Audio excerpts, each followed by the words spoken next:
Acum mă ducem prin cartier, micro 7. Hai să urcăm, să vedem cine este acasă. Ca și la noi, cum a fost pe vremuri. Așa arată o scară de bloc din vestul Kazahstanului. Și acum suntem pe terenul nimănui, cum ar veni, între Asia și Europa. Cred că în fața noastră merge un criminal în serie cu un topor în mână. Dar este super fain, uitați. Păi, și ăsta încă circulă.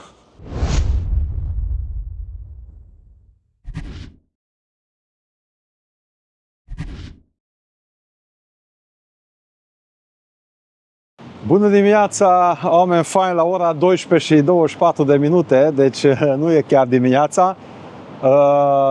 Împreună cu Alpar ne-am decis să mai rămânem o zi aici la Atirau, fiindcă ieri ne-a bătut ploaia aceea la Noroiu, nu s-au uscat nici lucrurile. Trebuie să luăm o pauză. Ați văzut și Alater în Rusia, am dormit 2 ore, așa că am decis să ne plimbăm un pic aici. Nici n-am știut că orașul Atirau jumate este oficial în Europa și jumate este în Asia. Este un pod și un monument care arată, fiindcă munții Ural despart Europa de Asia și aici coboară jos râul Ural. Așa că vom arăta și partea europeană, ne plimbăm un pic. Azi va fi un vlog fără motociclete, sper că o să vă placă, neapărat să-l comentați. Haideți să vă arătăm pe Alpar și pe motoare. Îți place? Arată bine.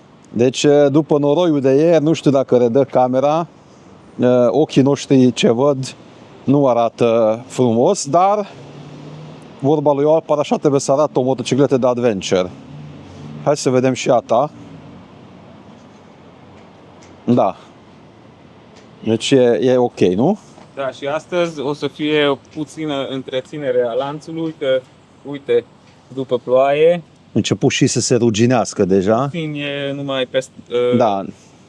Și mulțumim domnul Gelu că ne-a dat perie de sârmă. Da? Astăzi mă ocup cu curățare și cu picking. Uite și discurile, vezi un pic după ploaie, normal așa fac. Și a meu deja sunt ruginite. Și acum este soare frumos, mai încolo la 50 de km plouă. Avem un pic de îngrijorare. Acum încercăm să strângem informații, fiindcă pe Pamir încă ninge. Plouă și ninge și noi ajungem peste vreo 8 zile acolo și momentan este impracticabil, mai ales cu motoarele, zona unde se lucrează la drum și zona No Man's Land. Acum, polițistul ce gălăgie face. Acum strângem informații oficiale, mulțumim lui domnul consul Gabi, am scris și dânsului, am scris și niște prieteni care stau murga pe Pamir. Deci așteptăm răspunsul de acolo, fiindcă avem 2 variante. Avem și plan A, plan B. Plan A, cum e pe hartă, că mergem Pamir, coborâm Kyrgyzstan, Mongolia, sau plan B, că intrăm în Rusia, mergem în Mongolia și la retur facem Pamirul până atunci să uscă. Deci țineți aproape, totul depinde de condițiile de drum. Mergem să verificăm acel pod de care v-am spus. Și mulțumesc că așa de mulți urmăriți episoadele. Eu am rămas surprins, sincer, surprins plăcut, așa că vă mulțumesc. Noi ne străduim să facem vlogul zi de zi, ne străduim să ne băgăm în cele mai mari aventuri. Bineînțeles, ne asumăm niște riscuri, dar nu suntem nici noi inconștienți, de aceea și verificăm acum vremea. Nu știu, pe vara asta am niște prieteni în Iacutsk care merg acum pe Magadan și pur și simplu sunt blocați de o săptămână pe la Iacutsk. Așa de multă apă este.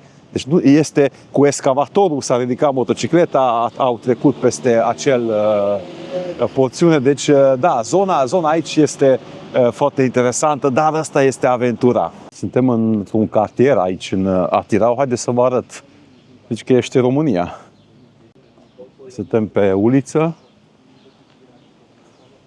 E multă apă, chiar dacă dimineața pe la 5 s-a oprit ploaia. Ați văzut ieri unde am venit. Deci suntem aproape de Marea Caspică. Deci, da. Scrieți voi în comentarii la ce... Bă, dacă mă stopești, nu știu ce să fac. Ok. Mersi că nu m-ai stopit. Acum mă ducem prin cartier. Micro 7.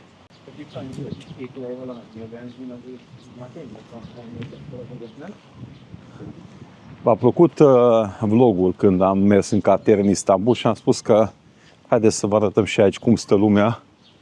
O joacă pentru copii. Opa, nu trebuie dai cu toboganul. Acum nu vreau. Ce număr e ăsta? Aqui uma tarifa, quando eu consegue na peixe, mais gosto. Deixa.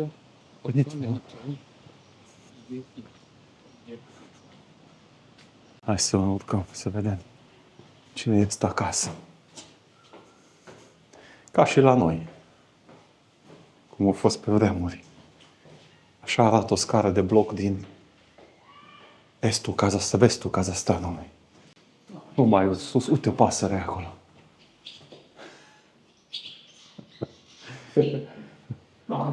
Rândunică. Așa.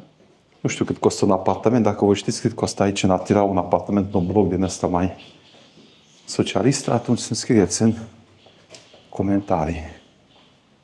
Aici este stadionul, nu știu cum se numește, FC Atirau. Bine, acum este polo în apă, dar acolo este stadionul. Se vede și nocturna, dar nu prea au tribună. Nocturna se vede, dincolo de gar, probabil că este terenul propriu zis. Și acolo scrie pe rusă că, nu știu, FC hai încoace Atirau, sau nu știu. Acolo este turnul Babel, turnul pompierilor cu Pobeda sus. Steaua Pobeda și aici o domnișoară foarte drăguță mănâncă înghețată.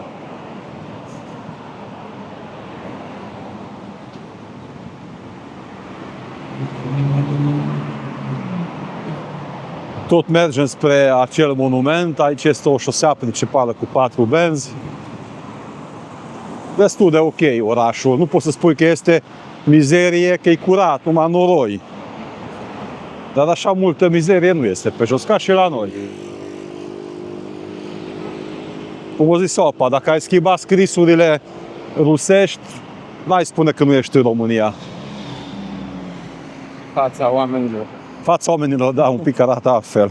Cum am ajuns într-o zonă mai faină aici la pod, trebuie să găsim podul ăla mic de pieton care traversează râul Ural. Aici nu știu ce scrie, este o clădire foarte faină, interesantă mai degrabă, cu o furtână artizanală. Și aici este un pod mare și trebuie să căutăm podul mic. Am ajuns la podul, noi acum suntem pe partea asiatică. Poate, habar n-am. Nu așa, suntem pe partea asiatică a râului, deci acum suntem în Asia. Și deja dacă ieri am călătorit în timp, acum iarăși mergem înapoi în Europa.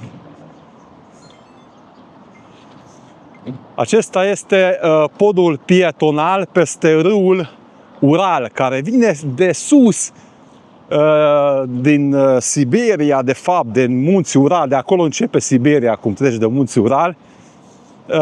Și da, am ajuns și aici.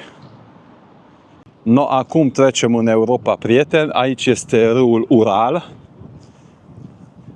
Probabil că de râul Ural nu prea ați auzit nici eu, sincer spun, dar de munții Ural, pe care am trecut și cu Loganul și cu Dusterul de 2 ori, dus întors. Nu, odată cu Dusterul pe benzină, de 5-6 ori am trecut munții Ural. Și acum trec pe jos, ce poate vântul. Deci, uitați-vă, pe vântul ăsta ne-am dat noi pe motociclete de 4 zile. Deci, da, vine ploaia de după masă de la 2, iarăși ploaia de la 3. Sper că mă auziți, prieteni. Să iau microfonul mai aproape de gură, sper că mă auziți. Tare bate vântul aici. Deci râul, aici este râul, nu este fluviu, este râu.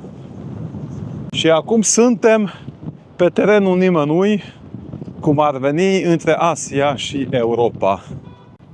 Parcă partea europeană e mai civilizată acolo, uitați, clădiri noi. Da. E o senzație să treci pe jos fizic. Și încă o dată spun, Bosforul este, cum spune, partea asiatică și Europa acolo, dar continentul, dar linia de delimitare aici este. Aici.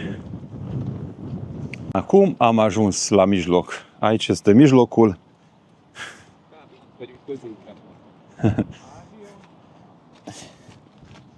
Europa.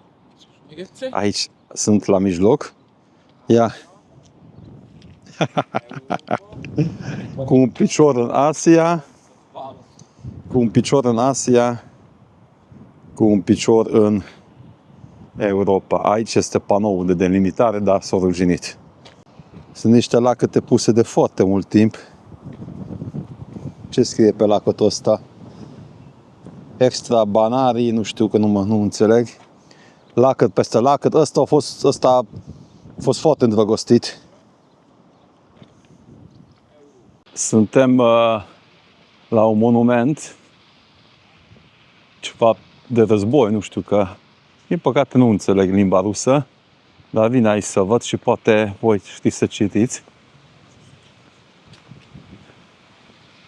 Aici, sub pod, atâta pot să citesc că țățățăpă. De ce bate soarele? Și aici, habar n-am. Nu scrie pe limba engleză nimic. Nietu. Ceva parc de... Și acolo domn cu domnișoare care se iubesc. E frumos. Da, nu scrie pe engleză nimic, probabil că nu vin foarte mulți turiști. Hai că am coborât sub pod, de acolo am venit, podul pe jos. Suntem la râul Ural, cum am spus, și aici este podul pe care circulă mașinile. Adică că este o fabrică, că se aude tare. Și mergem pe jos, ocolim un pic. Deja am făcut 2 km, încă facem vreo 3 și avem și plimbarea, că toată ziua cum stă pe motor, trebuie, fiindcă articulațiile trebuie mișcate un pic. Cred că în fața noastră merge un criminal în serie cu un topor în mână. Uite. Aici e mai mare râul. Suntem la o terasă. Aici este. Care de munții Ural de sus din Rusia curge în Caspică. E mișto. Și noi mergem încolo, pe o străduță. Aici sunt case destul de faine, cred că asta este o zonă mai bogată. Tank. Știți că asta e marca Tank. În Siberia sunt multe din astea. Foarte fain. Chinezesc. Cred. Iar am intrat în zonă cu blocuri, gen cartier microraion. Aici e o zonă așa mai liniștită, cu copaci. Și un autobuz autentic, specific zonei, parisește culoarea albastră, culoarea Kazahstanului. Dar este super fain, uitați. Uai, și asta încă circulă. Cred că. Fii atent ce bord are, hei. Ia. Ăsta nu mai circulă la par.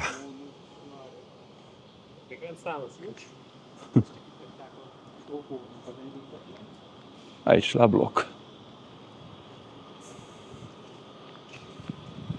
Foarte multe terenuri cu iarbă artificială am văzut. Construite și să se vede că e nou.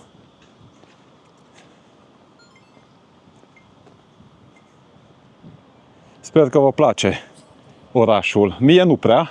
E interesant mai degrabă, nu pot să spun că nu.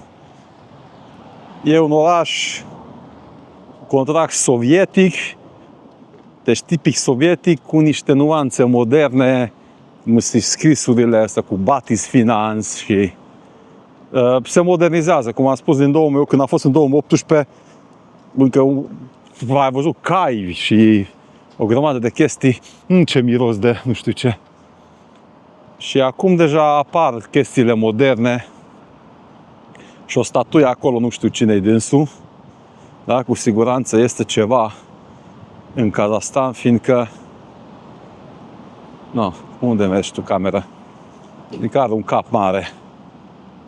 Și acolo ce este? Oare primăria? Uite ce mare clădirea. Parcă ceva prăjește semințe, nu?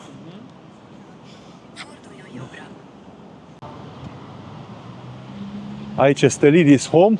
Oh, ce clădire minunată! Ghici! Ăsta e ghiciul ghiciurilor. Tashkent. Uite, am ajuns în Uzbekistan, capitală, Tashkent. Bine ați venit în Uzbekistan, prieteni, în capitala Tashkent, o mini-capitală aici în Atirau, în Kazahstan. Suntem într-un parc mare, pe care aici e centru. Imamul cântă, acolo e o moschee foarte mare, lângă poliția, scrie acolo, au un container polițiștii. Și cred că ăsta e un centru pietonal sau nu știu ce ăsta. Tipic și ăsta, tipic sovietic, mare și fără copaci, că nu există nimic verde aici mă refer. Dar nici nu pot să spun că e plăcut, acum mai scumbate soarele și vântul ăsta, dar e interesant mai degrabă. Acolo, cum vedeți, sunt blocuri, cartiere de unde am ieșit și clădirea asta de aici, iarăși cu un ghici așa. Da, e stilul lor de construcții, da. Diferă de stilul nostru, nu poți să spui că e urât, la ei este frumos. Pentru ochii călătorului e interesant mai degrabă decât urât. Curățenie este. Deci este, cum spune rusul sau kazahul. Este curat. Chit că am văzut oameni care aruncă din mână mizeria pe stradă, chiar dacă era containerul, dar probabil sunt mulți care curăță după ei. Și acolo sunt ceva oameni pe care o statuie care probabil a înființat Kazahstanul, nu știu, că nu scrie pe engleză nicăieri. Zici tu? Da, încerc. Da. Da, internetul merge, dar mai slăbuț. Noi suntem în România privilegiați cu internetul, credeți-mă că eu orice țară am călătorit, nu mergea internetul cum merge în România. Am aflat aici de la AI, de la ChatGPT, unul dintre cele mai cunoscute monumente din Atirau, monumentul, vă spun de aici, monumentul Isatai Tajmanuli și Makhmet Utemisuli, doi eroi naționali ai Kazahstanului. Ei au condus în anii 1830 o revoltă împotriva hanului local și a dominației Imperiului Rus, fiind considerați simbolul ale libertății identice kazahe. Deci ei doi. Monumentul pe care l-ai fotografiat, că am propus o poză, a fost inaugurat în 1995. Este o compoziție cu două statui ecvestre din bronz. Da. Deci ei sunt doi eroi din Kazahstan, care ați auzit ce au făcut. Și să rog și pe prietenul meu Gabi, care călătorește foarte des. Te salut, Borat, care călătorește foarte des în Kazahstan și cunoaște mult mai bine țara asta.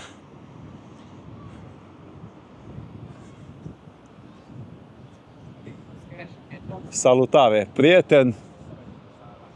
Când voi ați fost aici cu cai, probabil că nu erau blocurile astea aici, în 1830, dar lumea evoluează. Bine, nu bine, eu zic că e bine. Avem aproape 4 km până la cazare, 3,7. Nu este taxi, numai un fel de Uber, dar nu Uber, în schimb, are ceva denumire Caspi sau Yandex. Am șters aplicația Yandex Taxi, am avut când în Siberia am circulat, o să descarc. Și a fost o doamnă cu un copilaj, știa și engleză și ne-a comandat dânsa un taxi. Acum așteptăm Toyota Camry. Ăsta e Lexus, mă. Am văzut cum ai zis. Dar merge și cu Lexus. Un Toyota Camry și plătim cash. Sunt curios cât o să plătim, o să vă spun.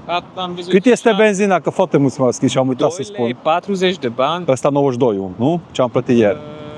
Nu, am văzut pe drum undeva. Hai să spunem 2,50 lei de bani, rătujim, cam acolo este litru de Dar benzină. știi cum e acasă acum? Cât? 9,90 lei benzină. Hai să ducem ceva benzină acasă. Cine cumpără cu 5 lei? 2,50 lei de bani. Bine, ai văzut, hai să scoate petrolul. Pe acolo am venit, erau foarte multe sonde și numai le incluzele pe aici. Deci... Si sa, noi del sud parliamo a voce alta, si sa, noi del sud facciamo discussione imposta.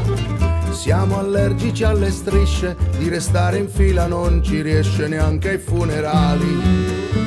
Si sa, noi del sud leggiamo libri a stento, si sa, noi del sud collezioniamo caffè a scrocco. Imbattibili nel lancio di parole dai balconi, siamo tesserati al club delle comari. Se prende spazio l'indifferenza, resta il silenzio di un condominio anonimo. Porta pazienza al perbenismo, io preferisco il rumore della verità. Am ajuns la hotel, am venit circa 4 km cu, sau 3, ceva cu Yandex Taxi. A costat 7 lei.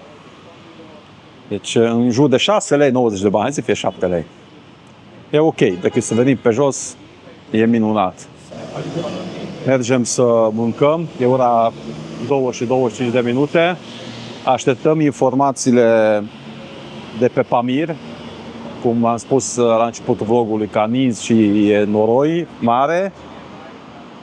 Și astăzi, după ce mâncăm, strângem informațiile, vedem cum merge. Oricum mâine mergem la Aktobe, în nordul Kazahstanului, că nu există drum. Granița spre sud, Kazahstan-Uzbekistan, este închisă de 2 ani pentru renovare. Informația actuală încă este închis. Trebuie să ocălim 2000 ceva de kilometri. Oricum mâine, în orice caz, mergem la Aktobe. Mâine o să avem vreo 690-700 de kilometri și o să fie ploaie. Deci o să fie bine.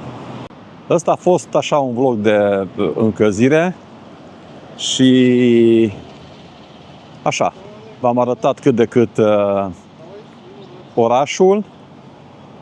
E un oraș interesant, nu spun că neapărat să veniți să-l vizitați, numai dacă aveți drumul încoace, atunci chiar merită. Dar în rest e un oraș, cum am spus, sovietic, cu niște nuanțe moderne, dar probabil se va moderniza foarte mult, fiindcă sunt bani. Așa că, da. Mulțumim frumos pentru susținerea voastră, aventura continuă, mâinile pe motor. Cum am spus și mă repet, e foarte liber pe 2 roți. Să vedem pe unde, ăsta e fain. Oricum o să mergem peste tot, dar pe nord, pe sud venim înapoi, pe nord mergem, deci de aceea va fi foarte interesant și pentru voi. Rock and roll și mulțumesc încă o dată că ați urmărit acest vlog de pe motor mâine. Vă pup!